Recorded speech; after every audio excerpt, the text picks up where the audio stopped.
누군가 어린 시절에 대해 물었을 때 마치 대답할 말이 없는 것처럼 얼어붙을 때가 있죠.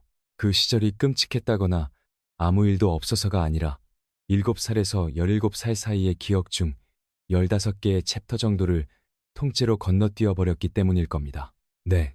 오늘 저는 바로 그 잃어버린 시간에 대해 이야기해 보려고 합니다.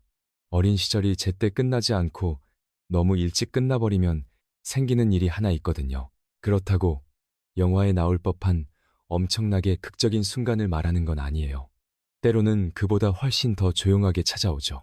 부모님이 밤낮 없이 일하시는 동안 9살의 나이에 동생들 저녁을 차려줘야 했다거나 부모님이 다투실 때 그 사이에서 통역사처럼 중간 역할을 해야 했다거나 심지어 글을 떼기도 전에 주변 분위기와 어른들 눈치 보는 법부터 먼저 배워야 했을 수도 있습니다.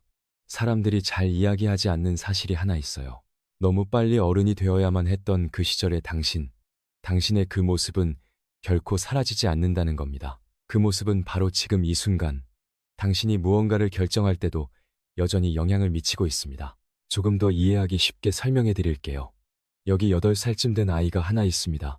그리고 이 아이는 방금 자기 집에서 가장 책임감 있는 사람이 되었습니다. 본인이 원해서가 아니라 그래야만 했기 때문이죠. 그리고 그 순간 무언가가 완전히 바뀌어 버립니다. 심리학자들은 아이가 어른들의 역할과 책임을 떠맡게 되는 이런 현상을 부모화라고 부릅니다. 하지만 이런 차가운 의학 용어로는 그 상황을 제대로 다 담아내지 못하죠. 안 그런가요? 그 작고 여린 어깨로 자신보다 훨씬 거대한 것을 떠받쳐야 하는 그 무거운 짓눌림을 설명할 순 없으니까요. 이 분야를 오랫동안 깊이 연구해온 리사 M. 후퍼 박사는 일찍 철이 든 아이들이 종종 또래보다 훨씬 성숙해 보이는 모습을 보인다는 사실을 발견했습니다. 하지만 여기서 정말 중요한 건 그건 진짜 성숙함이 아니라는 겁니다. 그건 살아남기 위한 생존 본능이었습니다. 아이의 신경계가 위기 상황을 아주 기본적이고 평범한 일상으로 인식하도록 작동 방식을 바꿔버린 거죠. 그리고 그런 방식은 어른이 되어서도 계속 곁을 맴돕니다. 당신에게는 지극히 평범했던 일상이 다른 누군가에게는 엄청난 위기 상황이었던 경우가 많았을 겁니다. 자, 이렇게 자란 많은 사람들은 자신이 특정 분야에 아주 뛰어나다는 걸 깨닫게 됩니다. 사람들의 감정을 읽는 것. 당신은 부모님이 현관문을 열고 들어오는 그 찰나의 순간에 이미 두 분의 기분을 파악할 수 있었을 테니까요. 다른 사람이 말하기도 전에 그들이 무엇을 필요로 하는지 미리 알아채고 문제를 해결하는 것이 그저 숨쉬는 것처럼 자연스러운 일이 되었습니다. 왜냐하면 다른 선택지는 아예 존재하지 않았으니까요. 그리고 이 문제가 나중에 수면 위로 드러나는 지점이 바로 여기입니다. 당신이 키워온 그 초능력 같은 능력들에는 20년 뒤에 당신이 치르게 될 줄은 상상도 못했던 비싼 청구서가 붙어 있거든요. 정말 신기한 게 뭔지 아시나요? 너무 빨리 어른이 된 아이들은 종종 세상에서 가장 단순하고 쉬운 일들을 제일 힘들어한다는 겁니다. 흔히 예상하는 커다란 인생의 시련들이 아니에요. 웬만한 시련쯤은 눈 감고도 헤쳐나갈 수 있으니까요. 그들을 힘들게 하는 건 아주 사소한 것들입니다.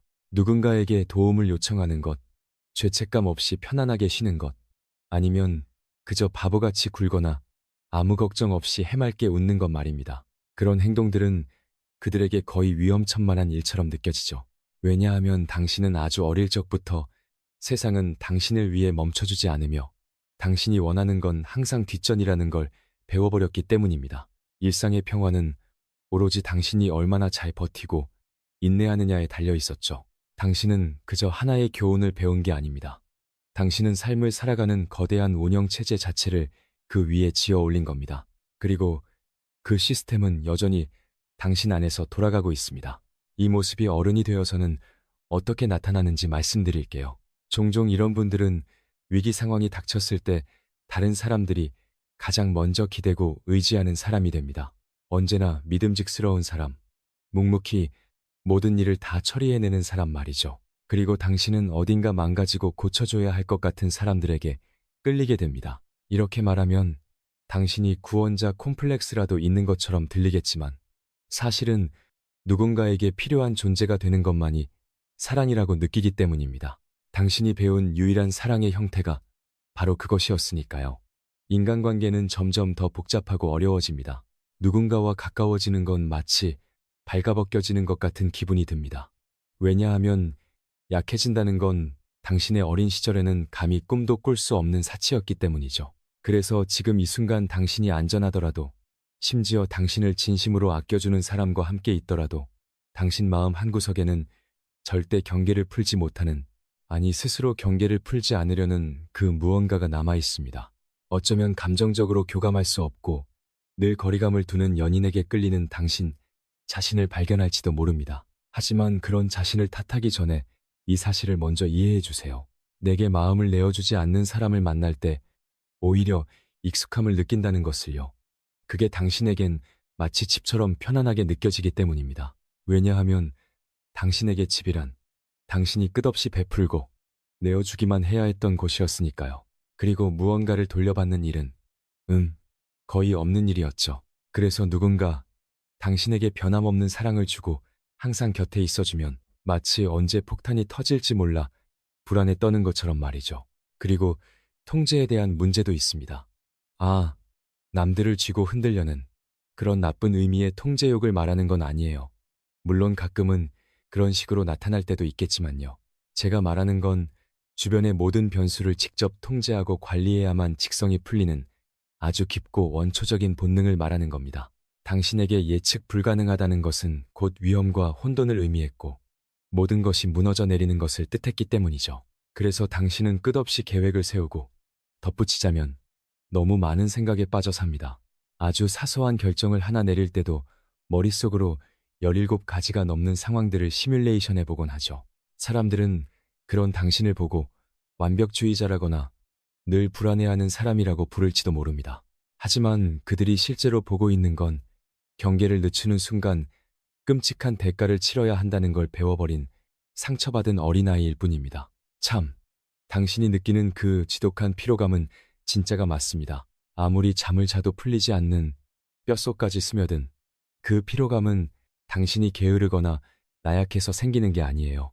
그건 당신의 신경계가 초등학생 때부터 지금까지 한순간도 쉬지 않고 과부하 상태로 달려왔기 때문에 생기는 당연한 결과입니다. 당신의 몸은 진정한 휴식이 어떤 느낌인지 단 한 번도 배워본 적이 없습니다. 왜냐하면 쉰다는 건 당신에게 결코 안전한 일이 아니었으니까요. 사실 휴식이라는 건 언제든 모든 것이 무너질 수 있다는 걸 의미했죠. 아마 지금부터 하는 말이 뼈 아프게 들릴지도 모르겠습니다. 너무 빨리 어른이 되어버린 많은 사람들은 성공에 대해 참 이상한 관계를 맺고 있습니다. 당신은 무언가를 성취해내고 훌륭하고 대단한 일들을 해내지만 결코 스스로 만족하지 못합니다. 마음속에서는 늘 더 많이, 더 잘, 더 빨리 해내라고 다그치는 목소리가 들리죠. 스스로를 계속 증명하려 했습니다. 왜냐하면 아주 오래전부터 당신의 존재 가치는 당신이 얼마나 쓸모있는 사람인지와 완전히 뒤엉켜버렸기 때문입니다. 그리고 정말 잔인한 현실은 세상이 그런 당신의 모습을 오히려 칭찬하고 보상한다는 겁니다. 이 사회는 너무 빨리 어른이 되어버린 사람들을 아주 좋아하거든요. 가만히 생각해 보세요. 우리는 생산적이죠. 대개 아주 독립적이고요. 타인에게 많은 걸 요구하지도 않습니다. 손이 많이 가지도 않고 묵묵히 알아서 자기 할 일을 다 끝내니까요. 하지만 우리가 이렇게 되기까지 그 이면에 어떤 쓰라린 대가를 치러야 했는지 묻는 사람은 아무도 없습니다. 또 한 가지 일어나는 현상이 있습니다. 당신은 남들은 평생 배울 필요조차 없는 언어에 아주 유창해집니다. 바로 감정노동이라는 언어죠. 당신은 숨막히는 긴장감으로 가득 찬 방 안의 분위기를 마치 오케스트라를 지휘하는 지휘자처럼 부드럽게 이끌어갈 수 있습니다. 갈등이 일어날 조짐을 미리 알아채고 싸움이 시작되기도 전에 그 상황을 무마시켜버리죠. 당신의 내면은 까맣게 타들어가며 가라앉고 있는데도 다른 모든 사람들을 편안하게 만들어줍니다. 그리고 가장 이상한 건 이제 당신 자신이 그러고 있다는 사실조차 깨닫지 못할 수도 있다는 겁니다. 숨을 쉬는 것처럼 그저 자동반사적으로 튀어나오는 거죠. 숨쉬기는 우리를 살게 해주는 것이지만 이 일은 당신을 아주 천천히 빈 껍데기로 만들어버린다는 점이 다를 뿐입니다. 친구, 가족, 직장 동료 등 수많은 사람들에게 둘러싸여 있으면서도 뼈저리게 철저한 고립감을 느끼는 순간들이 있을 겁니다. 그저 뻔하고 단순한 의미의 외로움이 아니에요. 이 모든 평온함을 유지하기 위해, 주변 사람들을 모두 괜찮게 만들기 위해 당신이 무대 뒤에서 얼마나 치열하게 애쓰고 있는지 그 누구도 제대로 알아주지 않는다는 데서 오는 지독한 외로움이죠. 그리고 그들에게 당신의 노력을 알아달라고 부탁하는 건 글쎄요, 마치 당신이 유일하게 잘 해내야만 했던 그 한 가지 역할에 완전히 실패했다고 패배를 인정하는 것처럼 느껴질 겁니다. 그렇다면 이 모든 상처들을 껴안고 우리는 대체 어떻게 해야 할까요? 이게 진짜 트라우마인지 아닌지조차 확신할 수 없는 이 아픔들로부터 우리는 어떻게 치유받을 수 있을까요? 왜냐하면 이건 하나의 거대한 사건이 아니었으니까요. 나에게 지워진 짐은 항상 너무 무거웠지만 정작 내가 받는 사랑은 한없이 부족했던 그 수천 번의 아주 작은 순간들이 모인 결과물일 뿐이죠. 가장 먼저 당신은 슬퍼하고 애도해야 합니다. 너무 극단적으로 들린다는 거 알지만 당신은 실제로 무언가를 잃어버렸기 때문입니다. 당신이 누리지 못했던 당신의 어린 시절을 위해 마음껏 슬퍼해야 합니다. 방을 어지르고 때를 쓰고 무책임하게 굴었어도 여전히 듬뿍 사랑받을 수 있었던 그 시절의 당신을 위해 애도하세요. 그 아이는 충분히 그럴 자격이 있었습니다.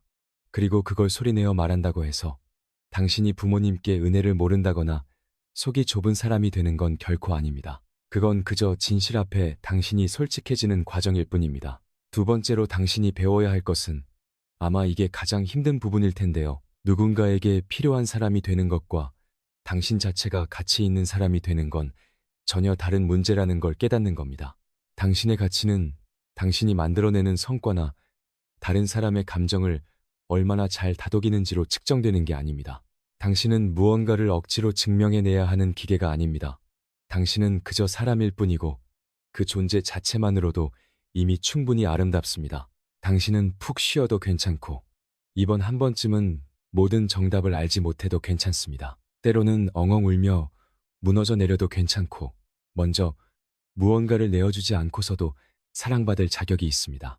그리고 아마 가장 중요한 건 누군가에게 보살핌을 받는 일에 서툴러도 괜찮다는 겁니다. 왜냐하면 그게 당신의 진짜 모습이니까요. 당신의 나이가 30이든 40이든 50이든 그건 중요하지 않아요. 당신은 누군가에게 마음의 짐을 덜어놓는 법을 단 한 번도 배운 적이 없다는 사실은 변하지 않으니까요. 그러니 천천히 그 방법을 배워가는 당신 자신에게 조금 더 관대해지세요. 너무 일찍 어른이 되어야 했던 그 어린아이는 모든 걸 잃지 않기 위해 정말 놀라울 정도로 잘 버텨내 주었습니다. 그 아이는 지혜로웠고 강인했으며 헤아릴 수 없을 만큼 용감했습니다. 하지만 이제 그 아이는 편히 쉬어도 됩니다. 더 이상 억지로 삶이라는 연극을 무리하게 이끌어갈 필요가 없습니다. 이제 다른 사람에게 그 역할을 넘겨줘도 당신은 완벽하게 안전합니다. 비록 남들보다 많이 늦었다고 해도 이제는 그저 어린아이처럼 해맑은 마음으로 살아도 괜찮습니다. 당신은 너무 오랫동안 너무 꽉 쥐고 버텨왔어요. 그 무거운 짐을 마침내 훌훌 털어내 버린다면 과연 어떤 기분일까요? 만약 이 이야기가 당신의 마음을 울렸다면 구독을 부탁드립니다. 그리고 이런 깊이 있는 이야기들을 계속 응원하고 싶으시다면 가입 버튼을 눌러 채널의 멤버가 되어주세요. 여러분의 따뜻한 응원에 진심으로 감사드리겠습니다.